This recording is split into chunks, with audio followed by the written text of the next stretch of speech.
ইনশাল্লাহ দেশে আসলে আমি বিশ্বাস করি সকলের সাথে সামনাসামনি বসে আবার কথা বলতে পারবো, কিভাবে আমরা দেশকে পুনর্গঠন করব, কিভাবে আমরা দেশকে সামনে এগিয়ে নিয়ে যাব, কিভাবে তোমাদের ভবিষ্যৎকে আরো মজবুতভাবে আমরা তৈরি করতে পারবো, আমরা এগুলো নিয়ে আলোচনা করতে পারবো।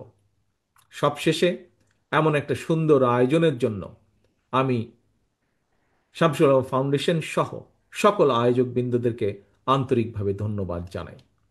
আমাদের যেসব মেধাবী সন্তানেরা এখানে উপস্থিত, তাদের গর্বিত পিতামাতা এবং পরিবার পরিজনদের প্রতিও জানাই শ্রদ্ধা।